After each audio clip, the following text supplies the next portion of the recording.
नमस्कार, स्वागत है आप सभी का। मैं हूं आपके साथ शाफनी पटना। बुलेटिन की शुरुआत करेंगे। बिलासपुर की पूर्व महापौर और उपाध्यक्ष महिला कांग्रेस छत्तीसगढ़ वाणी राव ने छत्तीसगढ़ के पूर्व कैबिनेट मंत्री अजय चंद्राकर के बयानों की कड़ी निंदा की और कहा कि एक जिम्मेदार विधायक को सोच समझकर बोलना चाहिए।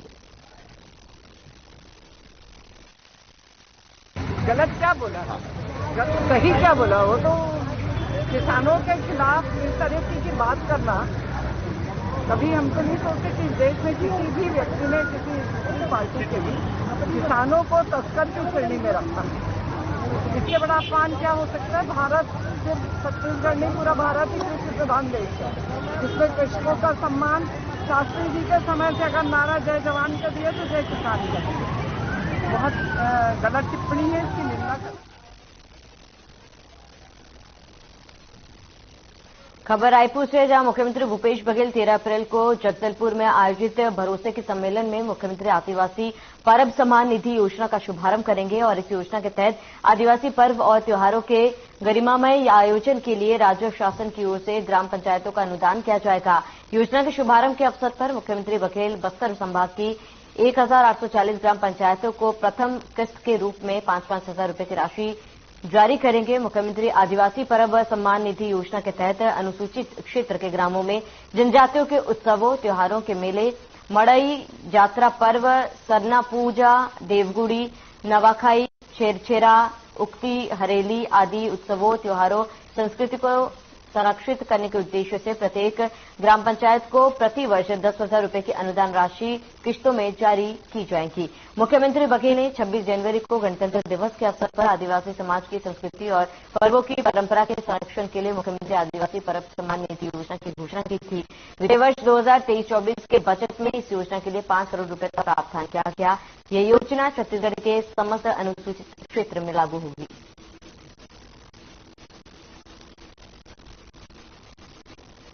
सीएम आदिवासी पर्व सम्मान योजना सीएम 13 अप्रैल को योजना का शुभारंभ करेंगे। बता दें, इस बार के बजट में भी इसको लेकर 5 करोड़ की निधि राशि वो जारी की गई है। आदिवासी पर्व के लिए इसको अलग से मनाया जाएगा और ऐसे में सीएम आदिवासी पर्व सम्मान निधि योजना का शुभारंभ सीएम 13 अप्रैल को करेंगे।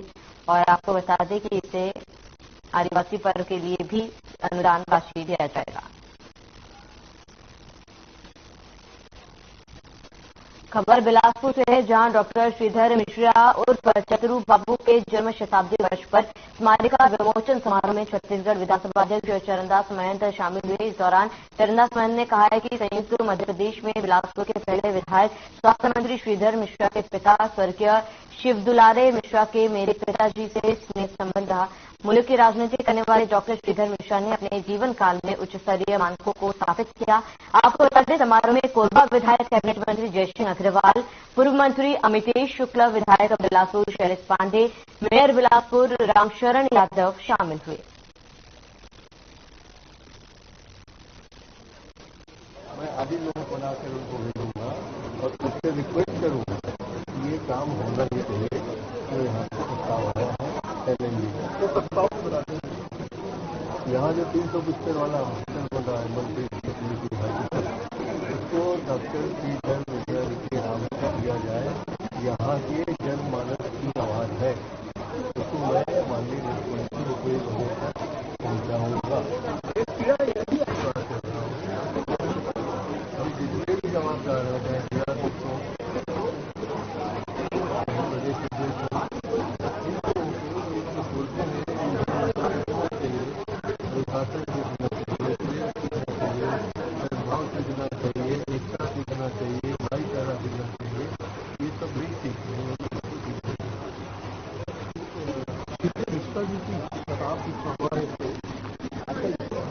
पारिवारिक काम इनसे मेरे आत्मीय संबंध है।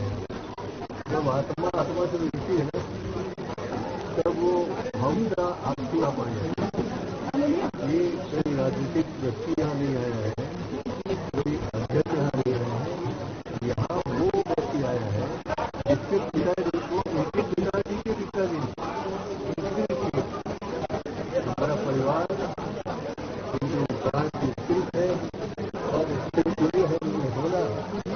मेरा दायित्व बनता है। इसलिए मैं भावुक बना और मैंने कोशिश की कि आप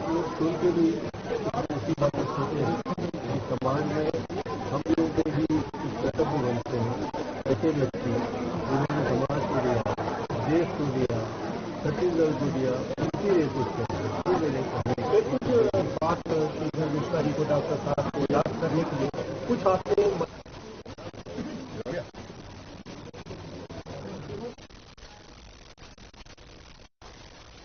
खबर रायपुर से, जहां कलेक्टर डॉक्टर सर्वेश्वर नरेंद्र भूरे ने कलेक्ट्रेट परिसर में स्थित रेडक्रॉम सभाकक्ष में शासकीय योजनाओं के क्रियान्वयन और प्रगति के संबंध में विभागीय अधिकारियों की समीक्षा बैठक की है। डॉक्टर भूरे ने विभागीय अधिकारियों से कहा है कि विभागीय अधिकारी हमेशा समन्वय बनाकर काम करें और शासन के दिए हुए लक्ष्य को समय पर पूरा कर हितग्राहियों को लाभ प्रदान करना सुनिश्चित भी करें। उन्होंने बताया कि 17 अप्रैल को उत्तर रायपुर विधानसभा, 19 अप्रैल को पश्चिम रायपुर विधानसभा, 23 अप्रैल को दक्षिण रायपुर विधानसभा और 25 अप्रैल को ग्रामीण रायपुर विधानसभा में मुख्यमंत्री का भेंट मुलाकात कार्यक्रम प्रभावित है। और आपको बता दें, कलेक्टर डॉक्टर भूरे ने जनचौपाल और लोकसभा गारंटी अधिनियम के लंबित प्रकरणों का प्राथमिकता से निराकरण करने के लिए अधिकारियों को भी निर्देश दिए हैं।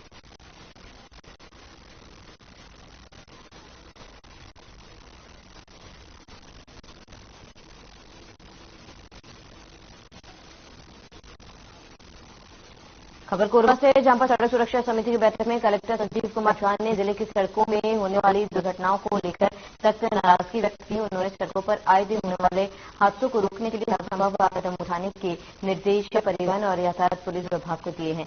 कलेक्टर ने सड़कों पर मालवाहकों के बेहतर पार्किंग से होने वाले हादसों पर भी कड़ी नाराजगी जताते हुए कहा है कि ऐसे भारी वाहनों की वजह से सड़क वन वे वन बन जाता है, जिससे यातायात में भी रुकावट आती है और एकाएक पीछे से वाहन टकराने से इंसानों की जान जा रही है। वाहनों में रिफ्लेक्टर नहीं होने भी दुर्घटना की संभावनाएं बढ़ जाती है। अब ऐसी लापरवाही नहीं चलेगी, लोगों की जिंदगी से बढ़ चढ़कर कुछ नहीं है। इसलिए जांच करें और कार्रवाई करते हुए सभी वाहनों में रिफ्लेक्टर डाले और हादसे रोके। कलेक्टर ने कहा है कि किसी भी ट्रांसपोर्टर के वाहन बिना रिफ्लेक्टर के सड़क पर नहीं चलने देने और दुर्घटनाओं को नियंत्रित करने के लिए राजीव युवा मैदान क्लब के सदस्यों का सहयोग ले।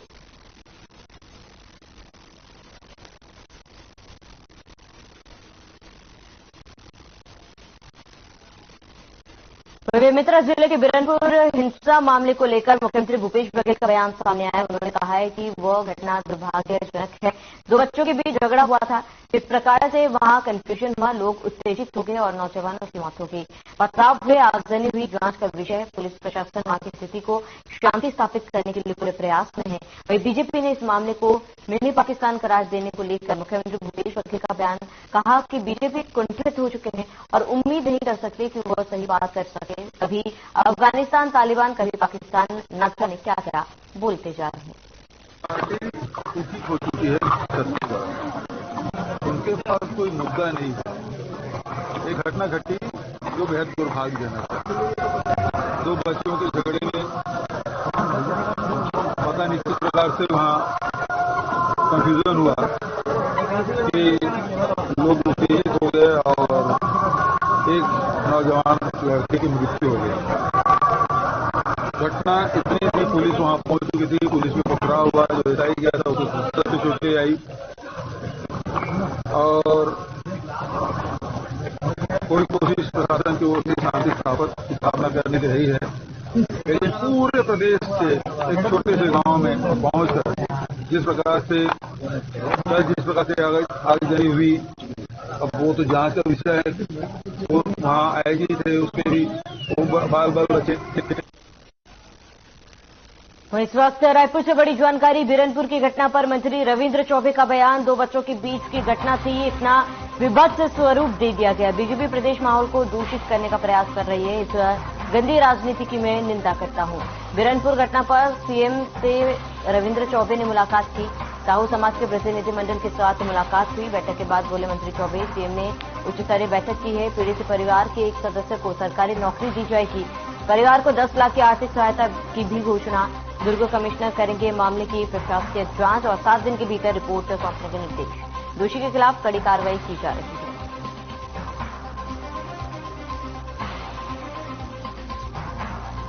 परिवार को 10 लाख की आर्थिक सहायता की घोषणा की गई। दुर्ग कमिश्नर करेंगे मामले की प्रशासकीय जांच। बड़ी जानकारी, 7 दिन के भीतर रिपोर्ट सौंपने के निर्देश और दोषी के खिलाफ कड़ी कार्रवाई की जा रही है। बड़ी जानकारी आपको बता दें, इस वक्त बड़ी खबर है। जानकारी रायपुर से मंत्री रविंद्र चौबे का बयान सामने आया है। परिवार को 10 लाख की आर्थिक सहायता की घोषणा की गई। दुर्ग कमिश्नर करेंगे मामले की प्रशासकीय जांच। 7 दिन के भीतर रिपोर्ट सौंपने के निर्देश। तो दोषी के खिलाफ कड़ी कार्रवाई की जा रही है। इस वक्त की बड़ी खबर है, जानकारी आपको बता रहे हैं। जहां रविंद्र चौबे ने इस तरीके की राजनीति की भी निंदा की है। तो बिरनपुर की घटना पर उन्होंने बयान भी दिया है, जहां उन्होंने कहा कि 2 बच्चों के बीच की घटना थी।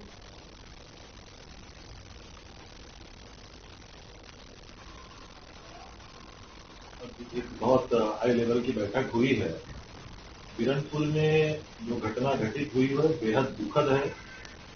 आदरणीय मुख्यमंत्री जी ने गंभीरता से लिया है। हम सब ने न केवल बिरनपुर और अपने पूरे विधानसभा क्षेत्र, पूरे प्रदेश में आम जनता से शांति कायम रखने की अपील की है। अफवाहों से लोगों को बचना है। सरकार कृत संकल्पित है। जो लोग भी दोषी हैं, जो लोग भी अपराधी हैं, उनके खिलाफ सख्त से सख्त कार्रवाई। रायपुर से इस वक्त की बड़ी जानकारी। छत्तीसगढ़ में कोरोना के 264 नए मामले। रायपुर से सबसे ज्यादा 54 मामले सामने आए। कोरोना को लेकर स्वास्थ्य विभाग सतर्क है। बचाव और रोकथाम के लिए दिए गए जरूरी दिशा निर्देश। बड़ी जानकारी आपको बता दें, इस वक्त की बड़ी खबर। कोरोना को लेकर स्वास्थ्य विभाग अलर्ट मोड पर है। बचाव और रोकथाम के लिए जरूरी दिशा निर्देश दिए जा रहे हैं। रायपुर से सबसे ज्यादा केस सामने आ रहे हैं।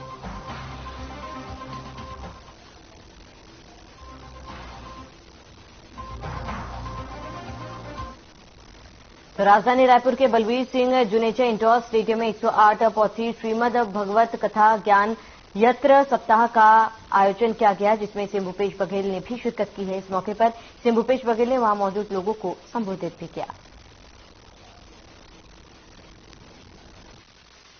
इंडोर स्टेडियम रायपुर में आयोजित और विश्व प्रसिद्ध भागवताचार्य पूज्य भाई श्री रमेश भाई ओझा जी को प्रणाम करते हुए उपस्थित सभी उनके साथ आए संगीत में साथ देने वाले सभी हमारे सभी संगीतज्ञगण और सभी भाई, मोटा भाई, सभी बहन, सभी को नमन प्रणाम। और मंच में उपस्थित भाई कुलदीप जुनेजा जी, भाई एजाज देवर जी और अंत में आयोजक साथी जिनके निमंत्रण में रमेश भाई ओझा जी रायपुर पधारे, मुझे भी निमंत्रण दिया। मुझे भी रमेश भाई ओझा जी का दर्शन करने का और आप सबका दर्शन करने का अवसर प्रदान किया। इसके लिए मैं सभी आयोजक साथियों का हृदय से आभार व्यक्त करता हूं कि उन्होंने कृपा पूर्वक मुझे भी आमंत्रित किया। और आप सब जानते हैं कि राजनीति में बहुत सारे कोई रोज कोई अच्छी खबर तो आती नहीं, खराब खबरें ज्यादा आती है और उसको हम लोग सुनते रहते हैं। और ऐसे एक अवसर आता है जिसमें भगवान के गुणानुवाद की चर्चा होती है। थोड़े समय के लिए हम सब, वैसे केवल मेरी बात नहीं है, हम सब के जीवन में उसी प्रकार की बात है। आजकल तो टेलीविजन खोलो, मोबाइल खोलो, आप तो टेलीविजन भी नहीं देखते, मोबाइल देख लो तो सारे नकारात्मक खबरें आएगी और वो बीपी और शुगर बढ़ाने का काम करता है। लेकिन जब आप रमेश भाई ओझा के सानिध्य में बैठेंगे, उनको जब आप सुनेंगे तो निश्चित रूप से आपका मन शांत होगा, आपको आत्मिक लाभ होगा, मानसिक लाभ होगा। तो मैं कह सकता हूं कि बीपी शुगर भी कभी होगा जितने देर घंटा, 2 घंटा, 3 घंटा आप बैठेंगे। हमारे छत्तीसगढ़ में भी अनेक संस्कृति यहां निवास करती है। बड़ी संख्या में हमारे आदिवासी भाई रहते हैं। आदि संस्कृति उनकी है, उनकी जीवन शैली। 42 प्रकार के आदिवासी समाज यहां निवासरत हैं। उनके अलग अलग परंपराएं हैं, अलग अलग पूजा पद्धति है, उनके सारे संस्कार में विशिष्टता है। लेकिन सबसे बड़ी बात यह है वो प्रकृति से जुड़ा हुआ है। हर पूजा त्योहार उनका प्रकृति के हिसाब से। अभी आम का सीजन आया है। अभी हमारे भाई साहब बैठे हैं, पूरे सबसे बड़ा आम नितिन भाई सबसे बड़ा आम सप्लायर है। लेकिन आदिवासी में खास बात है जिसको बहुत कम लोग जानते हो सकता है आप जानते हो। जब तक के आम खाई त्योहार नहीं मना लेंगे उस गांव में कोई आम नहीं तोड़ेगा। दूसरी बात यह भी है, त्योहार मनाए तो दूसरे दिन पेड़ में कोई आम भी नहीं दिखाई देगा। बिना त्योहार मनाए वो उसकी पूजा किए बिना उसको ग्रहण नहीं करते। वैसे भी हम लोग सब जानते हैं, अलग अलग चाहे दक्षिण हो, उत्तर हो, पूर्व हो, पश्चिम हो, हर समाज में जब जब फसलें आती है त्योहार मनाते हैं। अभी अप्रैल महीना आया है, अभी बैसाखी का त्योहार होगा, तो सब कहीं नवाखाई का भी त्योहार होगा। तो अलग अलग त्योहार मनाते हैं, लेकिन प्रकृति से जुड़ा हुआ है और वो आदिकाल से चला हुआ है।